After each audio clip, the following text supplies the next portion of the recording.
عزیزان گرامی وقار، نبی کریم صلی اللہ تعالیٰ علیہ وسلم کے اس دربار سے ہماری دوری یا آج ہمارے درمیان انتشار پیدا کی ہوئی ہے۔ ہم جو بھٹکے ہوئے ہیں، بگڑے ہوئے ہیں، جگہ جگہ الگ الگ جماعتوں میں، ٹکڑوں میں تبدیل ہیں، ایک ہی وجہ ہے، جس رسی کو ہمیشہ پکڑنے کے لیے کہا گیا تھا وہ رسی ہاتھ سے چھوٹتی ہے تو پھر نہ تمہارا نگہبان تمہیں نظر آتا ہے، نہ تمہاری جماعت کا تمہارا کوئی شناخت تمہاری باقی رہ جاتی ہے۔ اس لیے جس رسی کو پکڑنے کے لیے کہا گیا ہے وہ رسی کوئی اور نہیں، وہ رسول اللہ کی ناموس کی، ان کی عزت کی، ان کی سنتوں کی رسی ہے۔ آ جاؤ اے نوجوانوں، عزت وہیں پر ہے۔ قرآن کہتا ہے وَلِلَّهِ الْعِزَّةُ وَلِرَسُولِهِ وَلِلْمُؤْمِنِينَ، عزت تو اللہ کے لیے ہے، عزت تو رسول کے لیے ہے، اور عزت ایمان والوں کے لیے ہے۔ اور نبی پاک صلی اللہ علیہ وسلم کو چھوڑ کر کے اگر تم عزت ڈھونڈتے ہو، ہرگز ممکن نہیں۔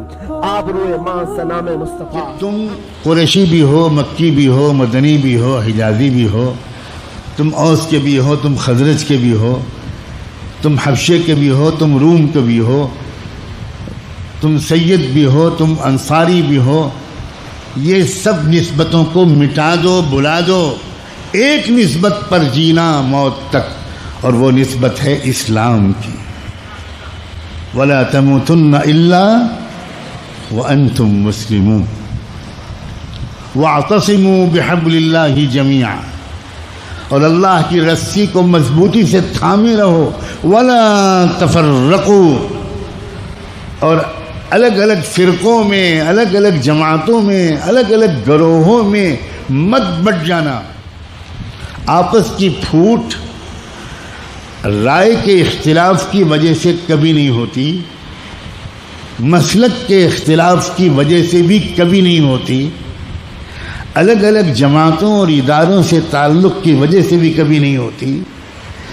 آپس کی پھوٹ الگ الگ علاقوں، صوبوں، ریاستوں اور ملکوں، برادریوں اور زبانوں سے کی وجہ سے بھی کبھی نہیں ہوتی۔ آپس کی پھوٹ تقوی کی کمی کی وجہ سے ہوتی۔ آپس کی پھوٹ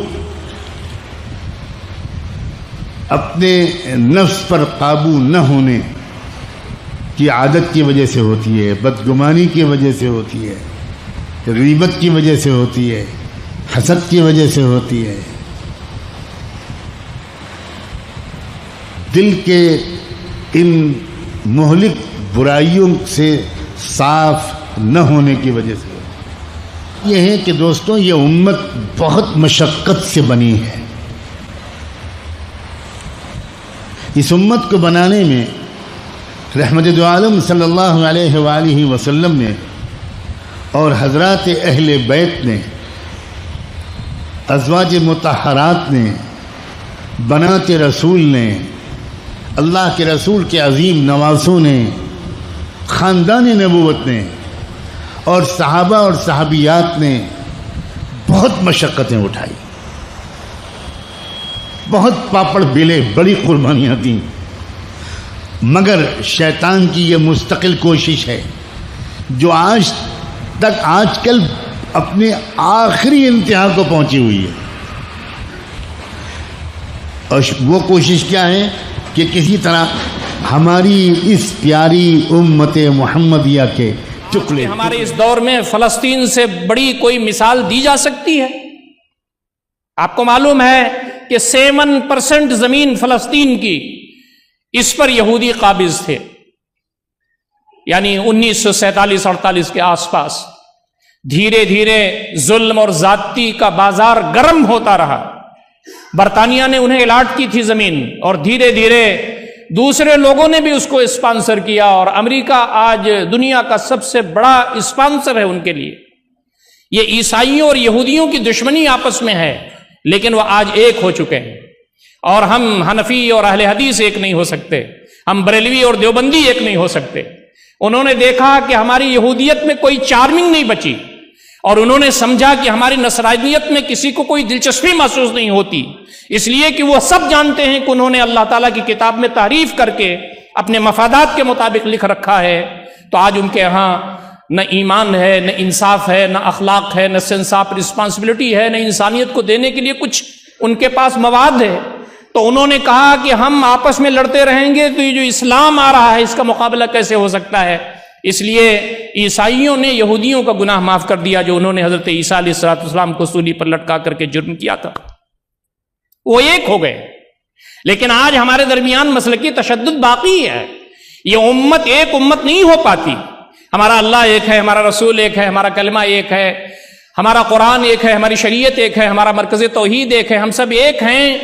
چھوٹے موٹے اختلافات وجہ نزاع نہیں بن سکتے۔ صحابہ کے درمیان بھی اختلافات تھے، نبی اکرم صلی اللہ علیہ وسلم نے ایک مسئلے میں کئی چیزیں ارشاد فرمائیں تاکہ امت کے اندر آسانی ہو۔ حضرت عائشہ فرماتی ہیں رضی اللہ تعالی عنہا کہ کسی مسئلے میں اگر دو رائے ہوتی تھیں تو نبی اکرم صلی اللہ علیہ وسلم آسان والی کو ترجیح دیتے تھے تاکہ امت مشقت میں نہ پڑ جائے۔ عزیزان گرامی، دعوت کے ساتھ ساتھ دوسرا اہم ترین پیغام وہ اتحاد کا پیغام ہے، اتفاق کا پیغام ہے۔ عزیزان گرامی، ابھی چند ماہ پہلے ایک کانفرنس میں، ایک اجلاس میں مقررین مسلمانوں کے درمیان اختلاف کا ذکر کر رہے تھے کہ ہمارے درمیان بہت سے اختلافات ہیں۔ میری صدارتی تقریر تھی، میں نے صدارتی تقریر میں عرض کیا، آپ کی توجہ چاہتا ہوں، میں نے صدارتی تقریر میں عرض کیا کہ میرے نزدیک تو یہ معجزہ ہے، یہ میراکل ہے، یہ کرامت ہے اس اسلام کی کہ 1.5 بلین انسان، 150 کروڑ انسان جو دنیا کے گوشے گوشے میں پھیلے ہوئے ہیں، وہ اتنی ساری باتوں پر متفق۔ اب غور کریں، لسٹ بنائیے آپ تو آپ دیکھیں گے کہ 98% باتیں ایسی ہیں جن میں دنیا کے سارے مسلمان متفق ہیں۔ ان کا کلمہ ایک ہے، ان کا ویژن ایک ہے، وہ 5 وقت نماز پڑھتے ہیں، وہ روزہ رکھتے ہیں، ان کی عبادتیں ایک ہیں، ان کا فیملی سسٹم، کس سے شادی کرنا کس سے نہیں کرنا ہے، کیا قدریں ہوں گی، کیا ویلیوز ہوں گی، 95% باتوں پر مسلمان متفق ہیں۔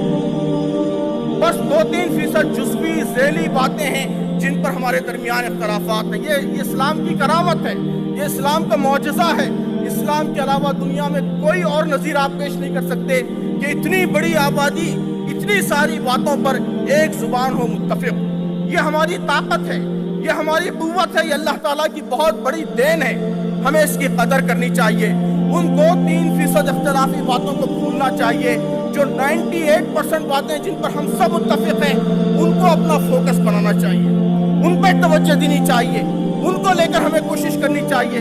آپ مجھے بتائیے کہ اس مجمع میں اسلام کے نام لینے والوں میں کون ایسا ہو سکتا ہے جو اس مہم کے مقاصد سے اختلاف رکھتا ہو؟ ہم سب متفق ہیں، ہم سب کی آرزو ہے، ہم سب کی تمنا ہے کہ نبی کریم صلی اللہ علیہ وسلم کا پیغام یہ ساری انسانیت تک پہنچے، آپ کا صحیح تعارف لوگوں کے سامنے آئے۔ آئیے اس بات پر ہم متفق ہو جائیں، آئیے ہم سب مل کر یہ کام کریں، بریلوی بھی یہ کام کریں، دیوبندی بھی یہ کام کریں، اہل حدیث بھی یہ کام کریں، شیعہ بھی یہ کام کریں، ہم سب مل کر ہمارے محبوب رسول جن کی رسالت پر ہم سب کا اتفاق ہے، ان کے پیغام کو انسانیت تک پہنچائیں۔ برادران اسلام، السلام علیکم ورحمۃ اللہ وبرکاتہ۔ الحمدللہ، بڑی مسرت کے ساتھ یہ اعلان کیا جاتا ہے کہ جماعت اسلامی ہند کے نائب امیر اور انٹرنیشنل اسکالر محترم ایس امین الحسن صاحب جبل پور تشریف لا رہے ہیں۔ اس مبارک موقع پر جماعت اسلامی ہند شہر جبل پور نے ایک خطاب عام اتحاد امت کی مستحکم بنیادیں کے عنوان پر منعقد کیا ہے۔ آپ تمام حضرات سے پرخلوص گزارش کی جاتی ہے کہ 18 جنوری 2025 رات 9 بجے بروز سنیچر مومن عیدگاہ کے سامنے گوہل پور میں ہونے والے اس خطاب عام میں ضرور بالضرور شرکت فرمائیں، کیونکہ اس وقت دنیا کے جو حالات ہیں اور اس میں امت مسلمہ کا کیا رول ہے اور امت مسلمہ کے اندر اتحاد کی اشد ضرورت ہے، اور یہ اتحاد کیوں اور کیسے ممکن ہے، اس پر محترم ایس امین الحسن صاحب آپ تمام حضرات سے خطاب فرمائیں۔ ہم امید کرتے ہیں کہ آپ تمام حضرات جہاں تک ہماری آواز پہنچ رہی ہے وہ 18 جنوری بروز سنیچر رات 9 بجے ہونے والے خطاب عام میں، جس کا عنوان اتحاد امت کی مستحکم بنیادیں ہیں، کے سماعت کے لیے سننے کے لیے ضرور تشریف لائیں۔ لہٰذا آپ تمام حضرات ملت اسلامیہ کے افراد بلا لحاظ مسلک و ملت و جماعت گزارش کی جاتی ہے کہ اس خطاب عام کو ضرور سماعت فرمائیں۔